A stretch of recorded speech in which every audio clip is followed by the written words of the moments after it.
Alonza, kahit ang hangin sa bahay na ito ay nadumihan na, simula nang tumapak ka rito. Huwag mo nang ituloy ang pagpapanggap na biktima dahil lantad na ang tunay mong kulay. Ang boses ni Solana ay tumalas, matalim at nakapapaso gaya ng isang labaha sa gitna ng marangyang sala. Natigilan si Alonza, ang kanyang mga daliri ay mariing nakakapit sa strap ng kanyang lumang bag hanggang sa mamutla na ang kanyang mga buko. Sa sahig, ang kwintas na perlas ng yumaong asawa ni Rafaelo, ang bagay na ipinaparatang ni Solana na ninakaw ni Alonza, ay nakahandusay sa tabi ng mamahaling takong ng babae. Tumingin si Alonza sa baba at pagkatapos ay tumingala kay Rafaelo. Nakatayo lang ang lalaki, ang mukhang dati puno ng init sa kanyang alaala ay isa na lamang malamig na estatwa. Sa mga mata nito, wala nang bakas ng tiwala. Tanging pagkadismaya na lamang ang natitira. Nais ni Alonza na magpaliwanag, ngunit tila may bumara sa kanyang lalamunan. Naalala niya ang mga gabing hindi siya natulog para patahanin ang tatlong bata. Naalala niya ang bawat gasgas sa tuhod ng mga ito na nilinis niya gamit ang sarili niyang mga kamay na laging may bakas ng putik at alat ng dagat. Itinuring niya ang mga bata na parang sarili niyang dugo at laman. Inialay niya ang buong pagmamahal para puna ng puwang na iniwan ng ina. Ngunit ngayon, ang lahat ng pagsasakripisyong yon ay binaliwala at ginawang isang maruming plano para makapang-agaw ng yaman. Tumalikod si Rafaelo. Ang kanyang boses ay mababa at parang kulog na umalingaw-ngaw sa malawak na espasyo ng mansyon. Nagkamali ako na hinayaan ng isang katulad mo na humawak sa pinakamahalagang bahagi ng pamilya ko. Umalis ka na rito bago pa ako tumawag ng pulis. Hindi umiyak si Alonza. Ang hapdi ay napakatindi, kaya maging ang kanyang mga luha ay tila nanigas sa loob ng kanyang dibdib. Yumuko siya, magalang na yumukod sa lalaking minsan niyang iginalang ng lubos, bago tumalikod at humakbang papalabas. Bawat hakbang niya ay mabigat, tila may tanikala sa kanyang mga paa habang naglalakad sa malamig na marmol na sahig. Nang dumaan siya sa gilid ng bookshelf kung saan siya madalas nagbabasa ng kwento para sa mga bata, aksidenteng nasagi ng kanyang suot na damit ang gilid nito. Dahilan? Upang malaglag ang isang lumang folder. Isang maliit na diary, punong-puno ng alikabok, ang lumabas mula sa siwang nito. Dinampot ito ni Alonza. Balak sanang ibalik sa lagayan, ngunit ang mga letrang nakasulat sa pabalat ay nagpatigil sa tibok ng kanyang puso. Iyon ang sulat kamay ni Clarissa, ang yumaong asawa ni Rafaelo. Hindi na siya nagkaroon ng pagkakataong suriin ito ng mabuti dahil ang mga mata ni Tiago, ang driver na nakatayo sa may pinto, ay dumaan sa kanya ng may halong awa at takot. Mabilis na isinilid ni Alonza ang diary sa loob ng kanyang bag, habang ang kanyang mga palad ay binabasa ng malamig na pawis. Ang tunog ng ulan ay nagsimula nang humampas sa mga bintana. Bawat patak ay parang paalala ng kalupitan ng tadhana. Bakit nakatago ang diary ng yumaong asawa sa likod ng bookshelf na tila gustong ibaon sa limot? At bakit? Sa sandaling nakita siya ni Solana na hawak ang lumang libro, ang mukha ng babae ay biglang namutla sa kabila ng pagtatangkang magmatapang. Lumabas si Alonza sa malaking gate ng mansyon, hinayaan ng malakas na ulan na bumuhos sa kanyang pagod na katawan. Tumayo siya roon sa gitna ng tahimik na daan habang tinatanong ang sarili kung dapat ba siyang bumalik sa payak na buhay ng pagbabalat ng hipon o kung dapat niyang buksan ang diary na ito para harapin ang isang katotohanang marahil kahit ang lalaking nagpalayas sa kanya ay hindi kailanman inakalang mangyayari. Ang bawat patak ng ulan sa bubungan ng kanyang barong-barong sa pampang ay tila mga daliring kumakalabit sa sugat ni Alonza. Hindi niya iniinda ang lamig, bagaman ang kanyang manipis na damit ay basa na at humahalimuyak sa amoy ng alat ng dagat. Nakaupo siya sa sahig na yari sa kawayan, Hawak-hawak ang diary ni Clarissa na tila isang buhay na piyesa ng nakaraan. Sa labas, ang dagat ay humahagupit sa pampang, isang malupit na paalala ng kanyang kinabukasan na muling nabahira ng pagdududa. Hindi ito totoo, bulong niya sa sarili habang binubuksan ang unang pahina ng diary. Ang sulat kamay ni Clarissa ay pino, elegante, ngunit ang nilalaman ay punong-puno ng takot. Bawat pahina ay naglalarawan ng unti-unting paghina ng kanyang kalusugan, ng mga gamot na ibinibigay ni Solana, ang taong itinuturing niyang pinakamatalik na kaibigan. Sa kabilang banda ng lungsod, sa loob ng malawak at marangyang mansyon ni Rafaelo, ang katahimikan ay mabigat at mapanglaw. 3 araw na ang nakalilipas mula nang paalisin si Alonza, at ang mga bata ay tila mga lantang bulaklak sa gitna ng tag-init. Hindi kumakain ang bunso, habang ang 2 panganay ay nakakulong sa kanilang mga silid, tumatangging makipag-usap kay Solana. Pumasok si Solana sa silid ng mga bata, dala ang isang tray ng pagkain. Ang kanyang mukha ay puno ng matatamis ng ngiti na hindi naman umaabot sa kanyang mga mata. "Mga bata, kumain na kayo. Wala na ang yaya ninyong sinungaling. Ako na ang mag-aalaga sa inyo mula ngayon." Wika niya sa tonong puno ng gaslighting. Sinusubukang burahin ang alaala ni Alonza sa isip ng mga bata. Ngunit tumalikod ang panganay, si Lucas, at tumingin ng diretso sa kanya. "Hindi siya sinungaling. Siya lang ang taong tunay na nagmahal sa amin pagkatapos ni Mommy." Ramdam ni Solana ang pag-iinit ng kanyang dugo sa galit, ngunit mabilis niyang pinigil ang sarili. Alam niyang kailangan niyang panatilihin ang imahe ng isang mapagkalingang babae sa harap ni Rafaelo. Sa labas ng silid, nakatayo si Rafaelo sa dulo ng pasilyo, nakikinig sa mga nangyayari. May kakaibang kaba na dumadaloy sa kanyang dibdib, isang kaba na hindi niya maipaliwanag. Naalala niya ang mga mata ni Alonza noong gabing pinalayas niya ito. Walang galit, tanging malalim na pagkadismaya at awa. Bumalik ang tingin ni Alonza sa kanyang barong-barong sa diary ni Clarissa. Sa 10 pahina, may nakita siyang isang reseta na nakasingit. Iyon ay reseta ng gamot na dapat ay pampalakas. Ngunit ayon sa sulat ni Clarissa, ang gamot na ibinibigay ni Solana ay nagdudulot ng matinding paghina ng kanyang puso. Isang malinaw na pagtataksil, isang pagpatay na binalot sa balabal ng pagkakaibigan. Napahawak si Alonza sa kanyang dibdib. Ang matinding lungkot na nararamdaman niya kanina ay unti-unting napalitan ng isang matalas na determinasyon. Hindi na lamang ito tungkol sa kanyang dangal na niyurakan.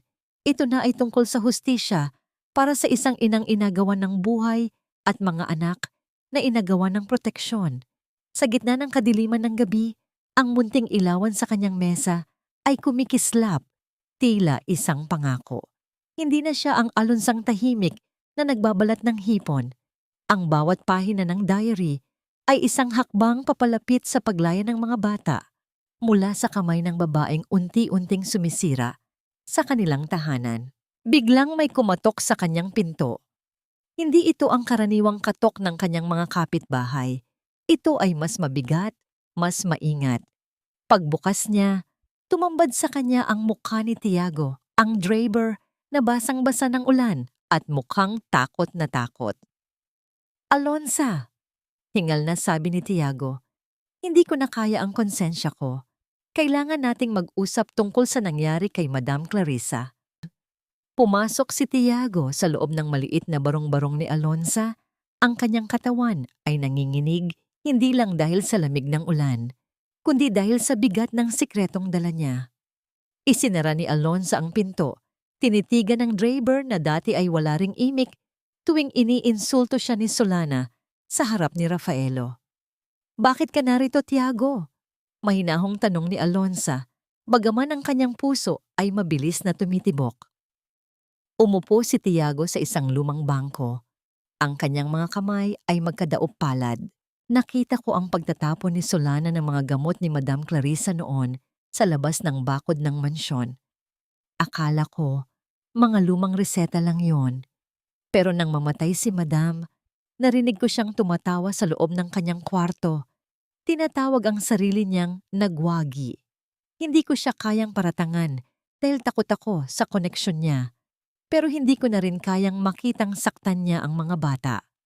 Tumingin si Alonza sa diary ni Clarissa na nasa ibabaw ng mesa.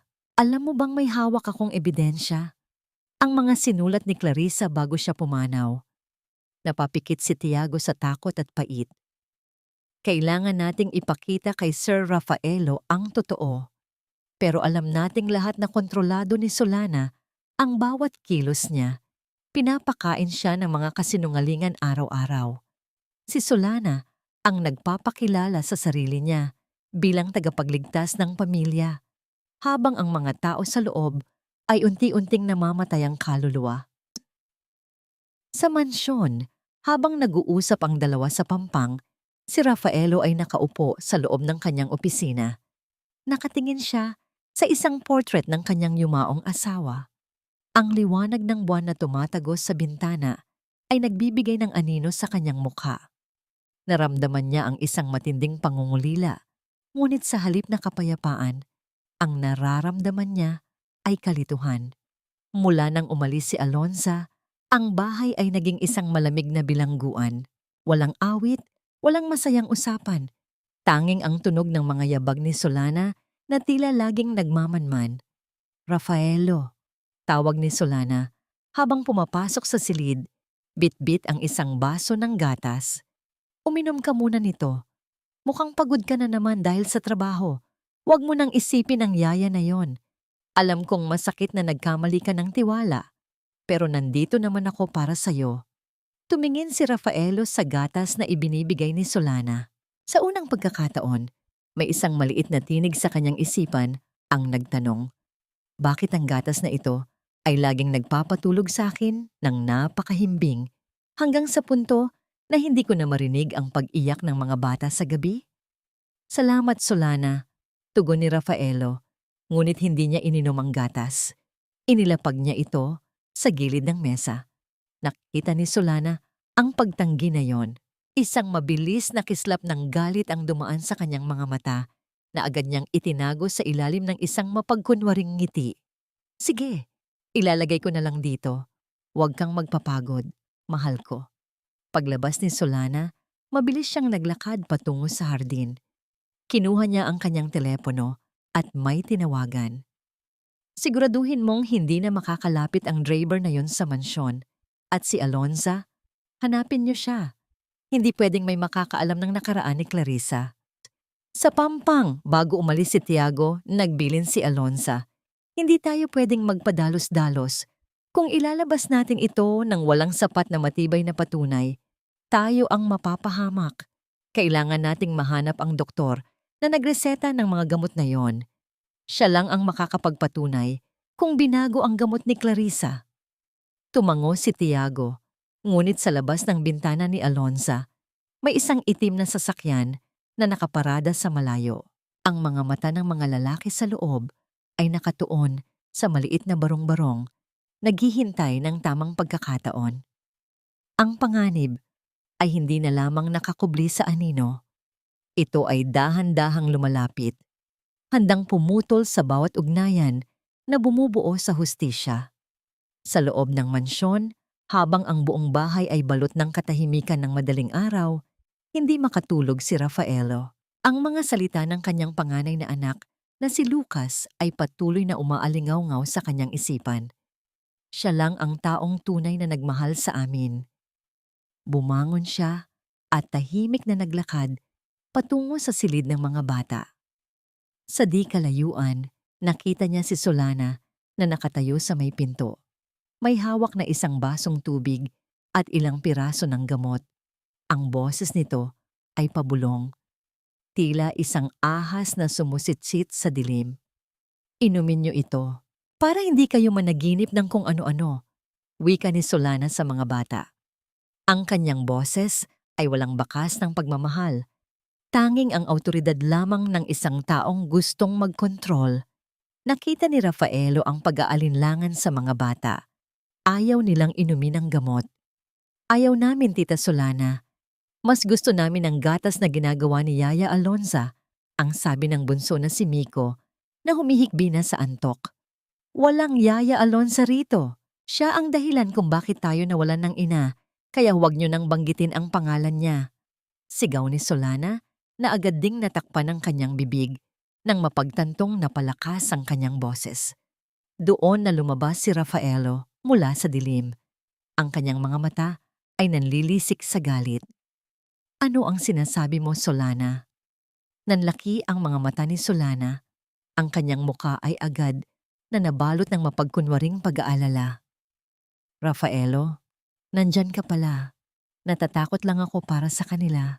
Ayaw nilang uminom ng pampatulog at nag-aalala ako na baka mabinat sila. Hindi na pinakinggan ni Rafaelo ang paliwanag ni Solana. Lumapit siya sa kama at hinaplos ang buhok ng kanyang mga anak.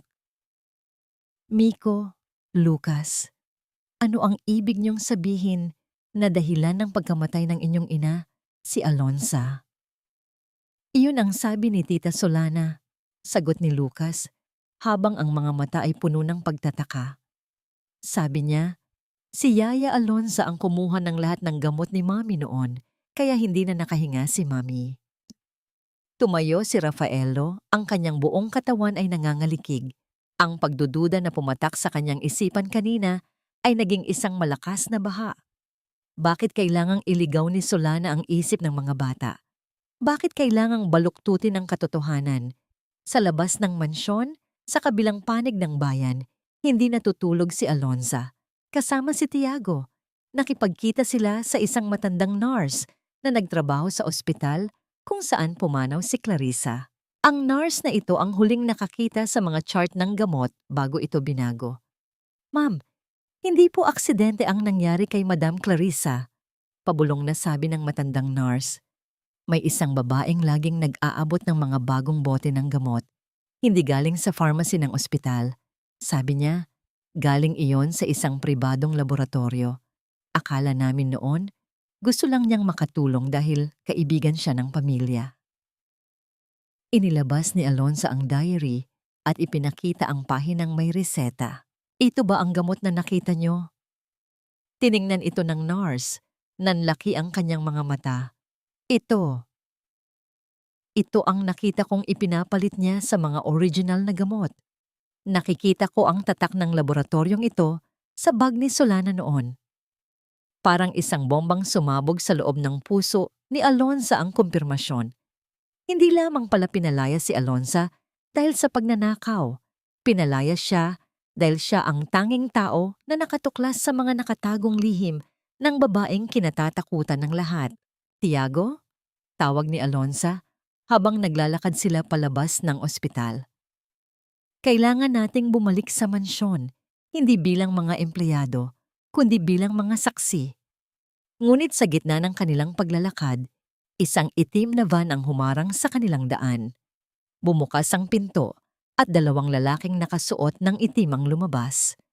Ang bawat hakbang nila ay mabigat. Handang tumapos sa sinumang mangahas na bumuka ang bibig. Ang hangin sa paligid ay biglang tumigil. Tila nagpigil ng hininga sa tindi ng tensyon. Sa gitna ng dilim, ang mga mata ni Alonza ay nanatiling matapang, bagaman ang kanyang tuhod ay nanginginig na sa takot. Si Tiago ay mabilis na humarang sa harap niya. Ang kanyang katawan ay nagsilbing kalasag laban sa mga lalaking papalapit. Alonza, tumakbo ka. Sigaw ni Tiago. Ngunit hindi natinag si Alonza. Hinawakan niya ng mahigpit ang kanyang bag kung saan nakatago ang diary ni Clarissa. Alam niyang ito ang susi sa lahat. Ang tanging ebidensya na magpapabagsak sa reyna ng kasinungalingan sa loob ng mansyon. Hindi ako aalis, tugon ni Alonza. Ang kanyang boses ay nanginginig, ngunit may bakas ng matinding paninindigan. Kung pipilitin niyo akong tumigil, gagawin ko ito ng may dala na katotohanan.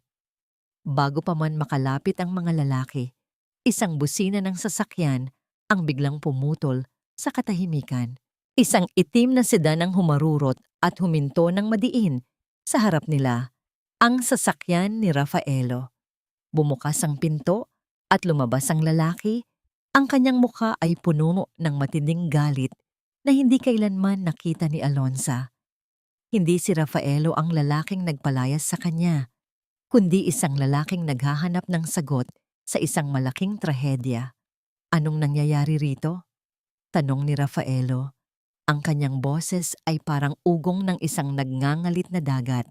Nang makita ng mga lalaki si Rafaelo, mabilis silang sumakay sa kanilang van at mabilis na tumakas sa kadiliman. Napabuntong hininga si Tiago habang si Alonza ay napaluhod sa sahig. Ang kanyang mga kamay ay nanginginig pa rin sa sobrang kaba. Lumapit si Rafaelo kay Alonza. Gusto sana niyang tulungan itong tumayo, ngunit ang bigat ng nakaraang pagtatalo ay humadlang sa kanya. Alonza, bakit ka narito? At bakit ka sinusundan ng mga taong yon? Ipinakita ni Alonza ang diary ni Clarissa. Dahil ito ang sagot sa lahat ng tanong mo, Rafaelo. Ang dahilan kung bakit namatay ang asawa mo at kung bakit gustong-gusto akong ipatapon ni Solana sa malayo. Kinuha ni Rafaelo ang diary. Nang buksan niya ang unang pahina at makita ang sulat kamay ng kanyang yumaong asawa, ang kanyang mga mata ay unti-unting napuno ng luha. Binasa niya ang bawat linya, bawat pahina ng pasakit na dinanas ni Clarissa sa kamay ng isang taong tinuring niyang kapatid. Hindi ito maaari, bulong ni Rafaelo. Ang kanyang boses ay pumutok sa sakit. Siya ang nag-aalaga sa akin sa lahat ng oras na ito. Siya ang nagsasabi sa akin na ikaw ang may kasalanan. Ang pinakamapanganib na kaaway ay ang taong nakangiti sa harap mo habang nagtataksil sa likod mo. Matapang na sabi ni Alonza. Rafaelo, hindi ko kailangan ng iyong awa. Ang kailangan ko ay hustisya para sa kanya at para sa mga bata. Sa mansyon, si Solana ay pabalik-balik sa kanyang silid. Ang kanyang mga kamay ay nanginginig. Hindi siya nakatanggap ng tawag mula sa kanyang mga tauhan. Alam niyang may nangyaring mali. Hindi ito maaari. Bulong niya. Ang kanyang mukha ay nagbabago mula sa ganda tungo sa isang hitsurang puno ng puot. Hindi ako pwedeng matalo ng isang katulong. Hindi ako matatalo ng isang babaeng nagbabalat lang ng hipon. Kinuha niya ang kanyang gamit, nagpaplanong tumakas, ngunit bago pa man siya makalabas ng silid, bumukas ang pinto. Si Rafaelo ang nakatayo roon, hawak ang diary. Sa likod niya ay si Alonza at Tiago. Solana, tawag ni Rafaelo. Ang kanyang boses ay malamig, walang anumang init. Kailangan nating mag-usap tungkol sa nakaraan. Ang nangiti ni Solana ay unti-unting naglaho, napalitan ng isang mapaglarong tawa na tila galing sa isang demonyo. Sa tingin mo ba, Rafaelo, na maniniwala ka sa diary na yan? Sa tingin mo ba mas pipiliin mo ang babaeng ito kaysa sa akin? Ang silid ay binalot ng isang nakakasulasok na katahimikan. Si Solana, na dati laging nakangiti at puno ng biyaya, ay unti-unting nagbago ang anyo. Ang kanyang mukha, na dati maamo, ay napalitan ng isang mapait na ngisi, isang ngising puno ng pagkamuhi at pagkainggit. Naniniwala ka sa mga kalat na papel na yan, Rafaelo? Tanong ni Solana, sabay hagis ng isang vase sa pader na malapit sa paanan ng lalaki. Ang tunog ng nabasag na seramika ay tumagos sa pandinig ng lahat. Ang babaeng yan. Ang babaeng laging amoy isda at dagat. Siya ang pinili mong paniwalaan kaysa sa akin? Ako na nag-alaga sa pamilya mo nang mamatay si Clarissa? Ako na nagtiis sa lahat ng emosyonal mong paghina? Hindi na tinag si Rafaelo. Ang kanyang mga mata ay nananatiling matalim habang hawak-hawak ang diary na tila isang sandata. Hindi ito tungkol sa iyo o kay Alonza. Solana, tungkol ito sa katotohanan. Tungkol ito sa buhay ng asawa ko na ninakaw mo ng dahil lang sa iyong maruming ambisyon. Si Alonza ay humakbang pasulong. Ang kanyang boses ay mahinahon ngunit matatag. Hindi lang ito tungkol sa diary, Solana. Marami kang ginawa para iligaw ang aming landas.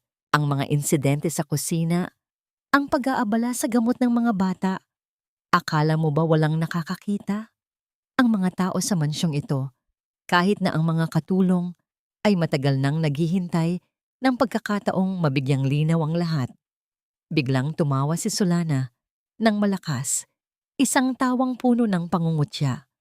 Sino ang maniniwala sa inyo? Sa isang driver na tulad ni Tiago at sa isang yaya na walang ibang ginawa kundi ang maglinis ng sahig? Ngunit sa sandaling iyon, bumukas ang pinto ng silid. Pumasok ang head housekeeper at ang matandang nurse na kinausap ni na Alonza at Tiago noong nakaraang gabi. Ang mukha ng nurse ay puno ng determinasyon. Ako ang magpapatunay, Solana. Wika ng nurse. Hawak ko ang mga records ng ospital na itinago ko noong gabing iyon. Hindi aksidente ang paghina ng puso ni Madam Clarissa. Ito ay dahil sa mga kemikal na inihalo mo sa kanyang gamot. Nakita ko ang bawat galaw mo. Namutla si Solana. Ang kanyang mga binti ay tila ng hina. Sinubukan niyang lumapit kay Rafaelo. Sinusubukang hawakan ang braso nito, ngunit mabilis itong umiwas. "Huwag mo akong hahawakan," sabi ni Rafaelo. Ang kanyang boses ay puno ng pandidiri. Hindi ko akalain na ang taong itinuring kong matalik na kaibigan ay siya palang sisira sa puso ng aking mga anak. Si Solana, na wala ng takas, ay biglang kinuha ang kanyang bag at tumakbo patungo sa balcony. Ang ulan sa labas ay tila sumasabay sa kaguluhan ng kanyang damdamin. Lumingon siya sa kanila. Ang kanyang mga mata ay puno ng luha na hindi naman dahil sa pagsisisi, kundi dahil sa matinding puot. "Kung hindi ko rin lang makukuha ang yaman na ito, walang makakakuha," sigaw niya, at handa na siyang tumalon o gumawa ng isang marahas na hakbang. Ngunit si Rafaelo ay mabilis. Hinawakan niya ang braso ni Solana bago pa ito makapunta sa gilid ng balcony. "Hindi ka makakatakas sa hustisya, Solana. Ang batas ang magpapasya ng iyong kapalaran, hindi ang iyong mga kasinungalingan." Sa ibaba, narinig nila ang tunog ng mga sirena ng pulis. Si Tiago ang tumawag sa kanila bago pa sila makarating sa mansyon. Ang gabi na puno ng pangamba ay unti-unting nagiging liwanag ng katotohanan. Habang iginagapos ng mga pulis ang mga kamay ni Solana, tumingin ito kay Alonza. Sa loob ng kanyang mga mata, makikita ang isang babaeng natalo ng kanyang sariling kasamaan. Si Alonza ay hindi ngumiti ng mapang-api. Sa halip, tumalikod siya at huminga ng malalim. Ang pagtatapos ng laban na ito ay simula pa lamang ng mahabang paglalakbay tungo sa paghilom. Ang mansyon, na ilang linggo ring naging sentro ng gulo at takot, ay unti-unting nakabalik sa kanyang katahimikan. Ngunit hindi ito ang katahimikang mabigat. Ito ay katahimikang naghihintay ng bagong simula. Ang mga pulis ay umalis na. Dala ang babaeng sumira sa kapayapaan ng tahanan ni Rafaelo. Nakatayo si Alonza sa may terrace, pinapanood ang dahan-dahang paghupa ng ulan. Ang langit ay nagiging kulay ube at ginto. Tanda ng paparating na bukang liwayway. Naramdaman niya ang mga yabag sa kanyang likuran. Hindi na kailangang lumingon ni Alonza. Alam niya kung sino iyon. "Alonza," tawag ni Rafaelo. Ang kanyang boses, na dati puno ng bagsik, ay malambot na ngayon at puno ng pagod. "Hindi ko alam kung paano hihingi ng tawad. Lahat ng masasakit na salitang binitawan ko, lahat ng maling desisyon ko. Alam kong hindi sapat ang sorry para mabura iyon." Humarap si Alonza, ang kanyang mga mata ay nananatiling malinaw. "Hindi ko kailangan ng tawad mo, Rafaelo. Ang kailangan ko lang ay makita na magiging maayos ang mga bata. Sila ang dahilan kung bakit ako nagtiis." "Nahanap mo ang katotohanan na hindi ko nakita," patuloy ni Rafaelo habang lumalapit sa kanya. "Akala ko ang pagiging mayaman ay sapat na para maprotektahan ang pamilya ko, ngunit nakalimutan ko ang pinakamahalagang bagay, ang pagtitiwala sa taong may tunay na malasakit." Sa malayo, nakita nila ang tatlong bata, si Lucas, Miko at ang kanilang kapatid, na tumatakbo palabas ng silid. Nang makita nila si Alonza, agad silang huminto. Nag-aalinlangan kung lalapit ba. Ngunit nang ngumiti si Alonza at buksan ang kanyang mga braso, mabilis silang nagtakbuhan at yumakap ng mahigpit sa kanya. Ang kanilang mga hikbi ay hindi na puno ng takot, kundi ng kaginhawaan. Yaya, huwag mo na kaming iwan please. Pakiusap ng bunso. Tumingin si Alonza kay Rafaelo. Rafaelo, kailangan ko ng oras. Ang nangyari ay hindi madaling kalimutan. Hindi ko kayang bumalik sa mansyong ito na tila walang nangyari. Yumuko si Rafaelo. Naiintindihan ko, pero hayaan mong patunayan ko sa'yo na kaya kong magbago. Hindi para sa akin, kundi para sa amin. Para sa mga bata. Sa mga sumunod na araw, isang kakaibang eksena ang nangyari sa mansyon. Si Rafaelo, na dati laging nakasuot ng mamahaling suit at nakatutok sa kanyang mga barko, ay nagsimulang maglaan ng oras para sa mga bata. Siya ang naghahatid sa kanila sa paaralan. Siya ang nagbabasa ng libro bago matulog. Sinimulan niyang alisin ang lahat ng mga alaala ni Solana sa bahay, mga gamit, mga larawan, at kahit ang mga dekorasyong pinili nito. Si Alonza naman ay bumalik sa Pampang, ngunit hindi na siya ang dati. Ngayon, ang mga tao sa nayon ay tinitingnan siya ng may paggalang. Hindi dahil siya ay mayaman na, kundi dahil siya ay isang bayani na nagligtas sa isang pamilyang halos gumuho na. Isang hapon, habang nag-aayos si Alonza ng kanyang mga gamit, nakita niya si Rafaelo na naglalakad sa dalampasigan. Hindi siya nakasuot ng mamahaling sapatos. Ang kanyang mga paa ay nakalubog sa basang buhangin. Huminto siya sa harap ni Alonza. Bitbit ang isang maliit na bag ng mga pagkain. Hindi ako naparito bilang amo mo, Alonza. Wika ni Rafaelo habang nakatingin sa dagat. Naparito ako bilang isang taong gustong matutong maging mabuting ama at mabuting tao. Maaari ba akong maupo sa tabi mo? Umupo si Alonza sa buhangin. Pinapanood ang paglubog ng araw. Sa unang pagkakataon, ang kanyang puso ay nakaramdam ng kagaanan. Ang bawat alon na humahampas sa Pampang ay tila naghuhugas ng mga sugat ng nakaraan. Marami pa tayong dapat pag-usapan, Rafaelo, wika ni Alonza. Pero sa ngayon, ang makita kang nagbabago ay sapat na. Tumabi si Rafaelo. Ang agwat sa pagitan nila ay unti-unting nababawasan. Sa gitna ng payapang dagat, ang kanilang mga kaluluwa na parehong sugatan ay nagsisimulang maghilom sa tulong ng isa't isa. Lumipas ang mga buwan at ang buhay sa tabing dagat ay naging isang payapang ritmo para kay Alonza. Hindi na siya ang yaya na nakakulong sa loob ng 4 na sulok ng mansyon. Ngayon, siya ay isa ng guro sa maliit na paaralan sa nayon, nagtuturo sa mga batang mangingisda. Ang bawat araw niya ay puno ng halakhak at mga batang tumatakbo sa paligid. Si Rafaelo naman ay hindi tumigil sa pagbabago. Hindi na siya ang matapang na negosyanteng laging nakabantay sa kanyang mga barko. Madalas siyang makita sa nayon, bitbit ang mga libro o mga gamit na kailangan ng mga bata. Hindi na siya nahihiyang maupo sa mga bangkang yari sa kahoy o makipagkwentuhan sa mga mangingisda tungkol sa agos ng dagat. Isang gabi, habang ang buong nayon ay nakatingin sa mga bituin, naglakad si Rafaelo patungo sa maliit na bahay ni Alonza. Bitbit niya ang isang gitara, isang instrumento na matagal na niyang kinalimutan. Alonza?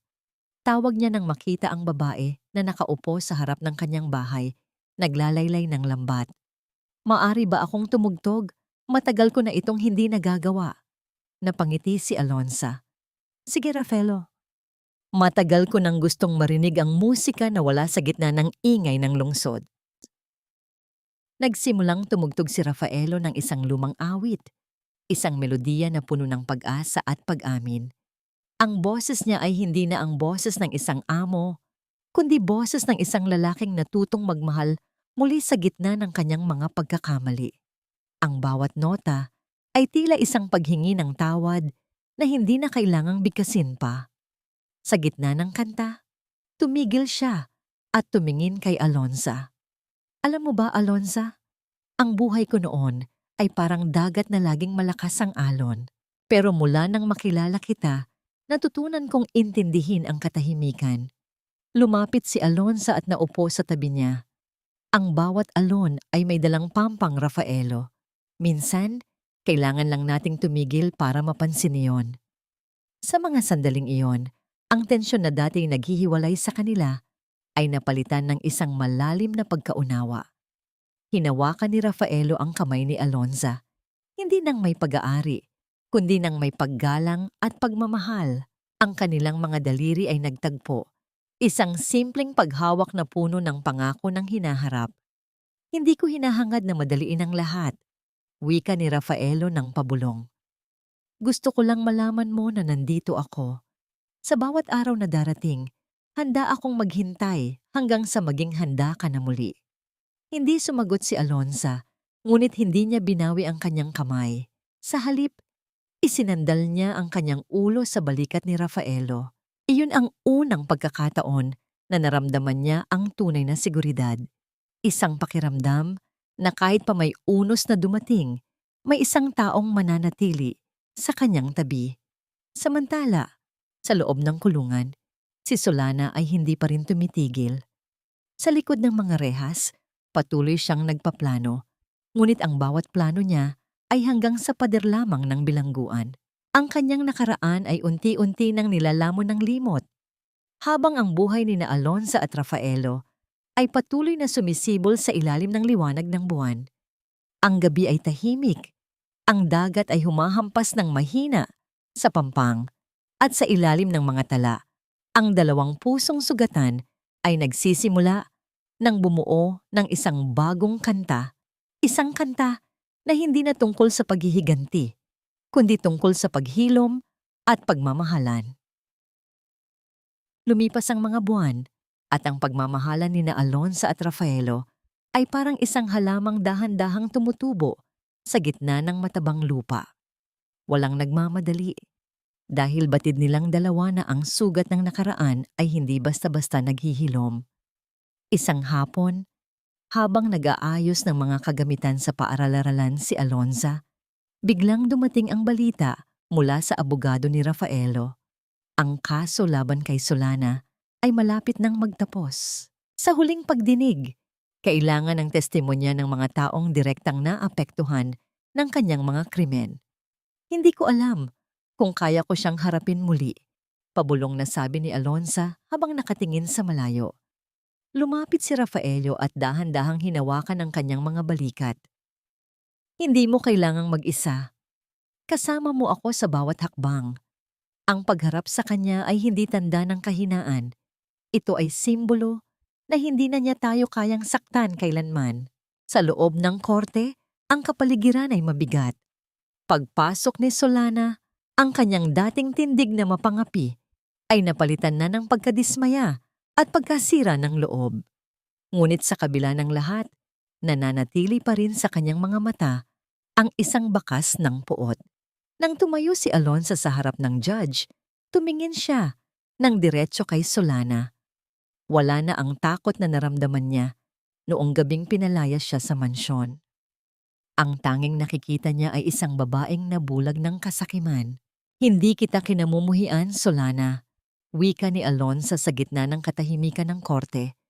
Ang kinamumuhian ko ay ang mga desisyong ginawa mo na sumira sa buhay ng ibang tao. Pero dahil sa iyo, natutunan ko ang halaga ng pagiging totoo. Natutunan ko na ang tunay na lakas ay hindi nasusukat sa yaman, kundi sa kakayahang magpatawad at magpatuloy. Si Solana, na dati laging may isasagot na mapanira, ay nanatiling tikom ang bibig. Sa unang pagkakataon, ang kanyang mga mata ay nagpakita ng pagsisisi. Isang bagay na hindi niya inakalang mararamdaman. Matapos ang pagdinig, habang palabas sila ng gusali, sinalubong sila ng 3 bata na naghihintay sa labas. Si Miko ang unang tumakbo at yumakap sa binti ni Alonza. "Yaya, uuwi na ba tayo sa dagat?" Ngumiti si Alonza. Sabay tingin kay Rafaelo. Ang lalaki ay tumango. Ang kanyang mga mata ay puno ng pag-asa. Hindi lang sa dagat, Miko. Sagot ni Alonza habang hinahaplos ang buhok ng bata. Uuwi na tayo sa tahanan kung saan may pagmamahalan. Habang pauwi sila sa nayon, ang sasakyan ay puno ng mga tawa at kwentuhan. Hindi na ito ang mansyong puno ng lihim at dilim. Ang bawat tanawin sa labas ng bintana, ang mga punong niyog, ang malawak na palayan, at ang asul na dagat ay tila nagdiriwang sa bagong yugto ng kanilang buhay. Gabi na nang makarating sila. Habang natutulog na ang mga bata, naupo sina Alonza at Rafaelo sa beranda. Ang simoy ng hangin ay presko at ang tunog ng mga kuliglig ay nagsisilbing musika sa kanilang tahimik na sandali. Alonza, panimula ni Rafaelo, marami na tayong pinagdaanan. Pero ngayon, sigurado na ako sa isang bagay. Gusto kong gugulin ang natitira kong buhay sa tabi mo sa paraang simple at totoo. Hinawakan ni Alonza ang kamay ni Rafaelo. Handa na ako, Rafaelo. Handa na akong harapin ang bukas, basta't kasama ko kayo. Ang mga bituin sa langit ay tila sumasaksi sa isang pangakong hindi na kailangang isulat sa papel, kundi nakaukit na sa kanilang mga puso. Ang pagsubok ng panahon ay nalampasan nila, at ngayon, ang tanging natitira ay ang kinabukasang puno ng pag-asa. Dad, magiging masaya kaya si Mommy Clarissa kung dito na tayo titira sa tabi ng dagat. Ang tanong na yon mula sa bunsong si Miko ay tumagos sa puso ni Rafaelo habang tinutulungan niyang buhatin ang huling kahon ng kanilang mga gamit patungo sa kanilang bagong tahanan.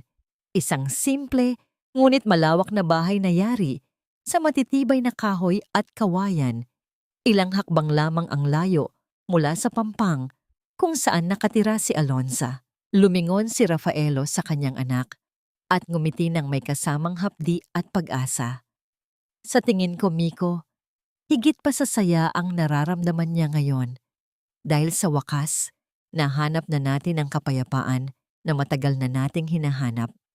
Ipinagbili ni Rafaelo ang malaking bahagi ng kanyang shares sa kumpanya at ang mansyong naging saksi sa kanilang mga luhang itinago. Para sa kanya, ang yaman ay naging isang gintong hawla na naglayo sa kanya sa tunay na mahahalaga. Ngayon, sa harap ng malawak na asul na dagat, nararamdaman niya ang kalayaang hindi kayang bilhin ng anumang halaga. Si Alonza ay nakatayo sa may beranda ng kanyang maliit na bahay, pinapanood ang mag-aama na dahan-dahang nag-a-adjust sa kanilang bagong buhay. Ang amoy ng alat ng dagat at ang init ng araw ay tila humahaplos sa kanyang balat, nagbibigay ng kapanatagan. Lumapit siya sa kanila, dala ang isang tray ng sariwang buko juice. "Oh, magpahinga muna kayo," wika ni Alonza sa kanyang malambing na boses. "Masyado na kayong napapagod sa pagbubuhat." "Salamat, Alonza," tugon ni Rafaelo habang pinupunasan ang pawis sa kanyang noo. "Alam mo, mas masarap pa ang pagod na ito kaysa sa pagod ng pagpirma ng mga kontrata sa opisina." Nagtawanan ang mga bata habang inuubos ang kanilang inumin. Sa sandaling iyon, isang golden moment ang nabuo. Kinuha ni Alonza ang isang lumang gitara at tinuruan ng mga bata ng isang tradisyonal na oyay o hele na itinuro sa kanya ng kanyang ina noong siya ay bata pa. Ang malamiyos na himig ng kanta ay sumabay sa ritmo ng mga alon na tila ba ang kalikasan mismo ay nakikinig sa kanilang munting konsyerto. Habang naglalaro ang mga bata sa buhanginan, naupo sina Alonza at Rafaelo sa ilalim ng isang puno ng niyog. Kinuha ni Alonza ang huling pahina ng diary ni Clarissa na hindi pa nila gaanong nababasa noon. May nakasulat doon na tila isang huling hiling. "Kung sakaling dumating ang araw na wala na ako, naway mahanap ng aking mga anak ang isang babaeng magmamahal sa kanila, hindi dahil sa tungkulin, kundi dahil sa busilak na puso. At naway mahanap din ni Rafaelo ang taong magpapaalala sa kanya na ang tunay na kayamanan ay nasa bawat tawa ng aming mga anak." Naging basa ang mga mata ni Rafaelo habang binabasa ang mga huling salita ng kanyang yumaong asawa. Tiningnan niya si Alonza ang babaeng dumating sa kanilang buhay sa gitna ng unos at naging angkla nila sa bawat pagsubok. Alonza, panimula ni Rafaelo, ang kanyang boses ay puno ng emosyon. Matagal akong naging bulag, pero ngayon, nakikita ko na ang lahat. Gusto kong itayo ang isang paaralan dito sa Nayon Neo at gusto ko na ikaw ang mamuno doon. Gusto kong ang pagmamahal na ibinigay mo sa amin ay maibahagi mo rin sa iba. Hinawakan ni Alonza ang kamay ni Rafaelo. Gagawin natin yan, nang magkasama Rafaelo. Ngunit sa gitna ng kanilang pagpaplano para sa kinabukasan, isang luma at kalawanging bangka ang dahan-dahang dumaong sa pampang. Isang lalaking may dalang sulat ang bumaba at nagtanong kung saan matatagpuan ang bahay ni Alonza. Ang sulat ay may selyo mula sa abogado ni Solana sa loob ng kulungan. Isang huling mensahe na tila magbubukas ng isang pinto na akala nila ay tuluyan na nilang naisara. Ang sobrang iniabot ng lalaki ay may bahid ng dumi at tila lumana. Ngunit ang selyo nito mula sa abogado ni Solana ay malinaw na nagpaparamdam ng bigat. Hawak-hawak ni Alonza ang papel. Naramdaman niya ang malamig na pawis sa kanyang mga palad habang nakatingin sa puting sobre. Si Rafaelo, na nakatayo sa kanyang tabi, ay dahan-dahang humawak sa kanyang siko, isang tahimik na paraan ng pagpaparamdam na hindi siya nag-iisa. Gusto mo bang ako na ang magbukas nito? Tanong ni Rafaelo, ang kanyang tinig ay puno ng pag-aalala. Umiling si Alonza. Hindi Rafaelo. Ako ang hiningan niya ng sulat na ito. Ako ang dapat tumapos sa kabanatang ito. Dahan-dahang binuksan ni Alonza ang sobre. Sa loob ay may isang maikling liham at isang maliit na susi na may kalawang. Ang sulat ni Solana ay maiksi, walang bakas ng dating kayabangan, tanging ang tuyot na tono ng isang taong nabaon na sa sariling dilim. Alonza, sa loob ng selda na ito, ang bawat pader ay nagsisilbing salamin ng aking mga kasalanan. Hindi ko hinihiling ang iyong patawad dahil alam kong hindi ko yon karapat-dapat makuha. Pero sa ilalim ng lumang puno ng kamatsile, sa dulo ng hardin ng mansyon, may isang kahon na ibinaon ko bago pa man pumanaw si Clarissa. Iyon ang mga liham na isinulat niya para sa mga bata. Mga liham na dapat sana ay ibinigay sa kanila sa bawat mahahalagang yugto ng kanilang buhay. Ninakaw ko ang mga yon dahil ayaw kong magkaroon sila ng anumang alaala sa kanya na mas matimbang kaysa sa akin. Gamitin mo ang susing ito. Ibigay mo sa kanila ang nararapat na sa kanila. Nabitawan ni Alonza ang sulat. Ang kanyang puso ay parang pinipiga sa tindi ng halo-halong emosyon. Galit sa kalupitang ginawa ni Solana, ngunit may kasamang malalim na habag para sa mga batang inagawan ng huling tinig ng kanilang ina. Nagtama ang paningin ni na Alonza at Rafaelo. Walang kailangang sabihin, alam nila ang dapat gawin. Nang gabing iyon, bumalik sila sa lumang mansyon sa huling pagkakataon. Ang bahay ay madilim at tila isang malaking kaluluwang naghihintay ng kapayapaan. Bit-bit ang isang pala at ang maliit na susi. Tinunton nila ang puno ng kamatsile sa dulo ng hardin. Sa ilalim ng liwanag ng flashlight, dahan-dahang hinukay ni Rafaelo ang lupa hanggang sa tumama ang pala sa isang matigas na bagay. Isang maliit na kahon na yari sa metal ang kanilang inilabas. Gamit ang susing dala ni Alonza, binuksan nila ang kahon. Sa loob, maayos na nakabalot sa plastik ang tatlong makapal na sobre. Bawat isa ay may pangalan ng kanyang mga anak. Lucas, Miko at ang kanilang kapatid. Doon sa ilalim ng malamig na gabi at sa gitna ng harding naging saksi sa maraming pait, ay naganap ang isang golden moment. Naupo si Rafaelo sa ugat ng puno. Kinuha ang isa sa mga sulat at dahan-dahang binasa ang unang linya sa ilalim ng liwanag ng buwan. Ang boses niya ay nanginginig. Bawat salita ay parang isang haplos mula sa kabilang buhay. Sabi rito ni Clarissa, "Sa aking bunsong si Miko, sa araw ng iyong ika-10 kaarawan, huwag mong kakalimutan na ang iyong tawa ay ang aking lakas. Hindi na naituloy ni Rafaelo ang pagbabasa dahil ang kanyang mga luha ay malayang pumatak sa papel. Lumapit si Alonza at niyakap si Rafaelo mula sa likuran. Ang kanyang mukha ay nakasandal sa balikat ng lalaki. Sa sandaling iyon, naramdaman nila ang huling paglaya. Ang multo ng nakaraan ay tuluyan nang pinalitan ng tunay na tinig ng pagmamahal. Tapos na, Rafaelo, bulong ni Alonza. Wala na ang mga lihim, wala na ang mga pader na naghihiwalay sa inyo ng mga anak mo. Tumingin si Rafaelo sa kanya. Ang kanyang mga mata ay puno ng pasasalamat at isang tanong na matagal na niyang gustong itanong. Sa gitna ng tahimik na hardin, hinawakan niya ang magkabilang kamay ni Alonza. Alonza, ang mga liham na ito, ang huling hiling ni Clarissa. Pero may isa pa akong gustong itanong sa iyo.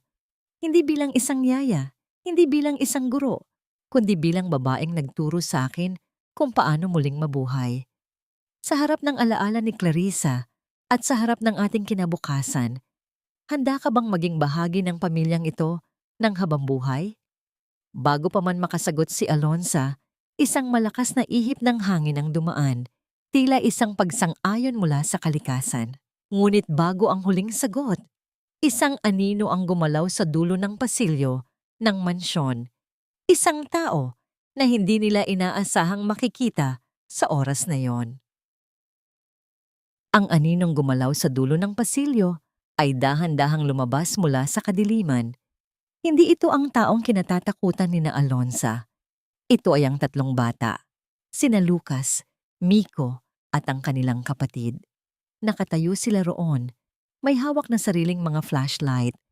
Ang kanilang mga mata ay puno ng luha, ngunit may kasamang matamis na ngiti.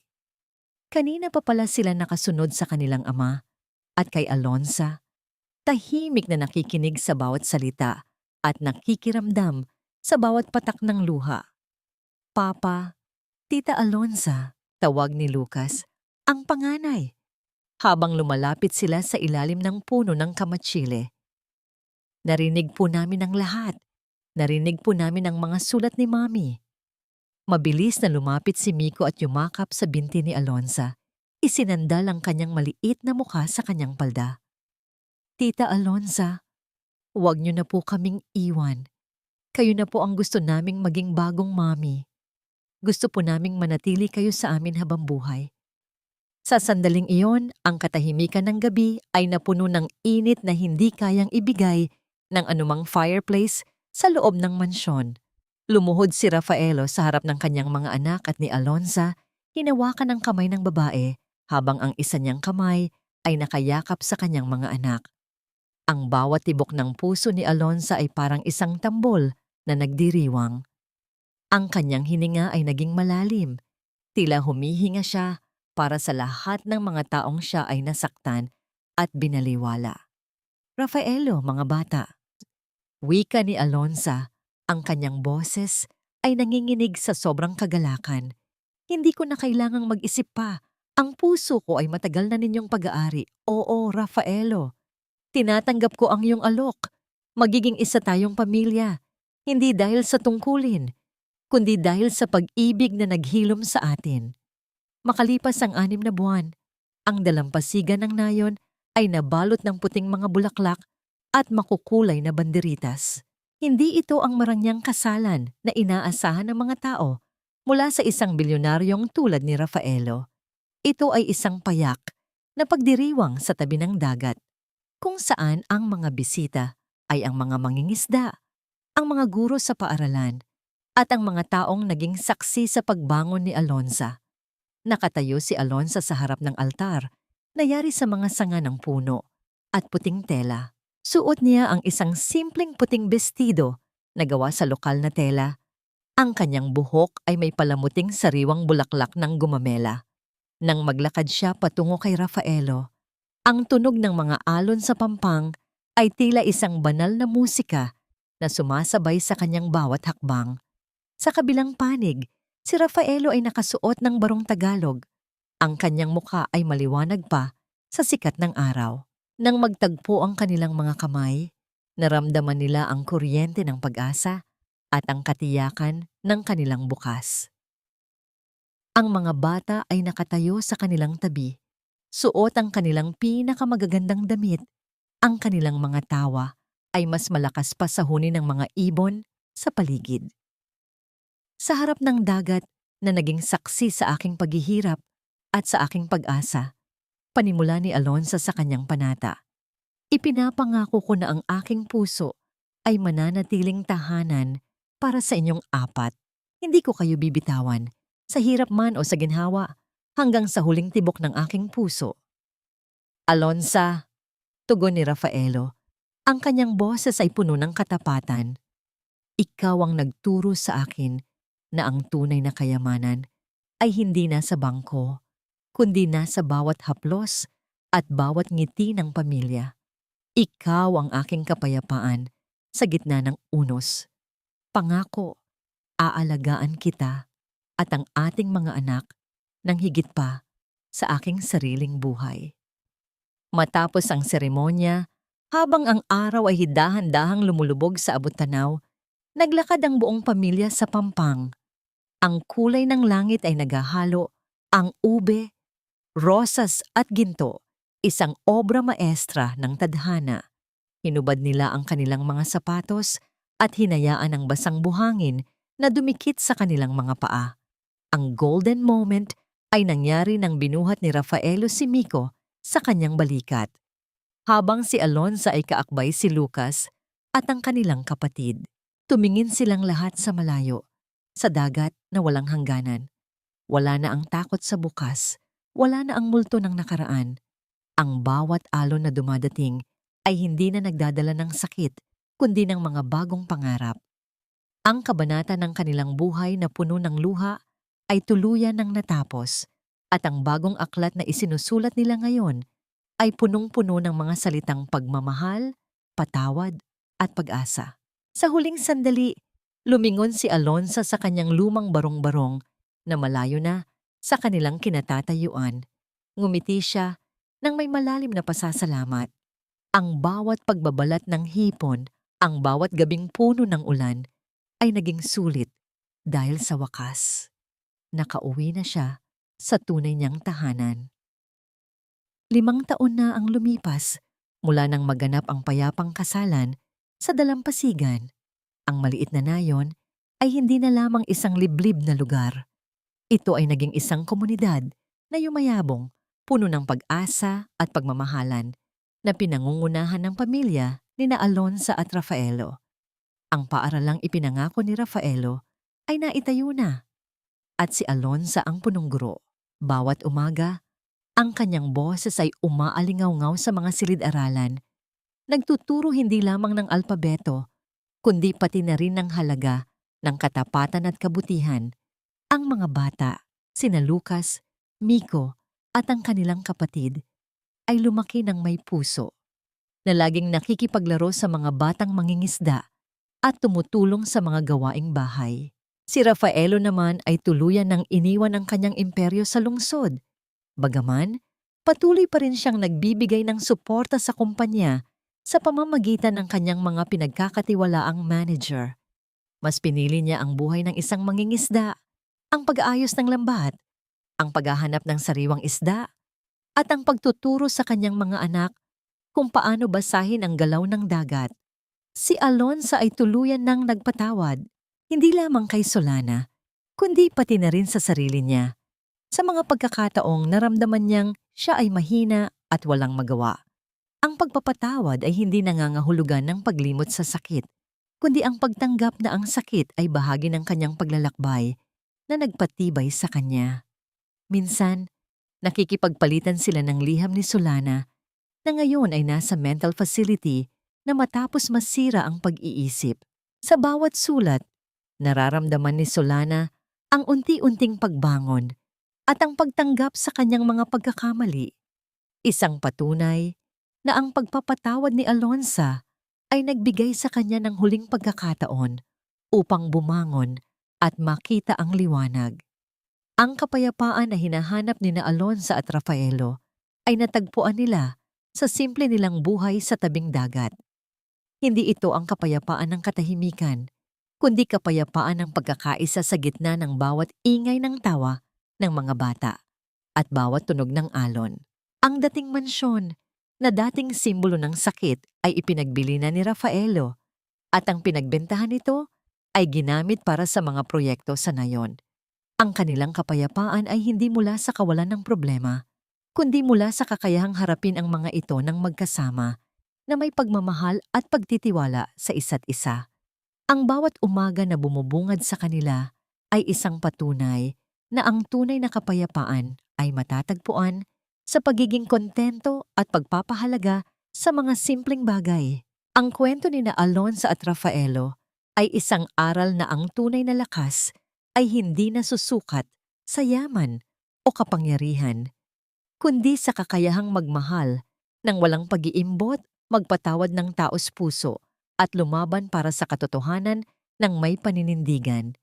Ito ay isang paalala na ang pinakamadilim na gabi ay laging sinusundan ng bukang liwayway at ang bawat sugat ay may kalakip na paghilom, isang proseso na nangangailangan ng pasensya, pag-unawa at pananampalataya. Ang hiya ni Rafaelo sa kanyang mga pagkakamali ay napalitan ng pag-asa sa isang mas magandang bukas dahil sa pagpapatawad ni Alonza, at ang patawad ni Alonza ang naging simula ng kanilang bagong buhay na puno ng pag-ibig at pag-asa. Mga minamahal kong tagapakinig, isang taos-pusong pasasalamat ang nais kong iparating sa inyo na nagtiyagang samahan kami sa paglalakbay na ito. Mula sa madilim na kabanata ng buhay ni Alonza hanggang sa kanyang natagpuang kapayapaan sa dalampasigan. Ang bawat salita, bawat pahina ay isinulat ng may malalim na damdamin at aminin ko man o hindi. Ang mga luha ay malayang pumatak habang isinusulat ko ang mga tagpong puno ng pait at sakit. Ang pinakamahirap na bahagi ay ang paglalarawan sa katahimikan ni Alonza habang hinaharap ang hindi makatarungang akusasyon dahil doon natin nakikita ang tunay na bigat ng kanyang pagpapakasakit. Ang kwentong ito ay hindi lamang likha ng imahinasyon. Ito ay hango sa mga maliliit na bahagi ng ating buhay, sa mga kwento ng pagpapakasakit ng isang ina, ng pagbangon mula sa pagkakamali ng isang ama, at ng walang sawang pag-asa na matatagpuan sa bawat puso. Nais kong maging isang munting tanglaw ang istoryang ito. Isang ilaw na magpapaalala sa atin na gaano man kalalim ang sugat, gaano man kadilim ang landas, laging may pag-asa para sa paghilom at pagmamahalan. Ang pagpapatawad ay hindi para sa taong nagkasala, kundi para sa ating sarili, upang makalaya tayo sa tanikala ng puot. Ngunit may isang tanong na nais kong iwanan sa inyong mga puso habang natatapos ang ating kwento. Ikaw ba?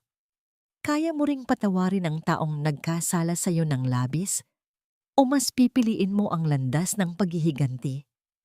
Kung naantig ang inyong puso ng kwentong ito, inaanyayahan ko kayong ibahagi ang inyong mga saloobin sa comment section sa ibaba. Ang inyong mga komento, likes at pag-share ay malaking tulong upang marating ng munting alab ng pag-asa na ito ang mas marami pang nangangailangan. Maraming salamat muli at naway manatili ang kapayapaan at pagmamahalan sa inyong mga tahanan.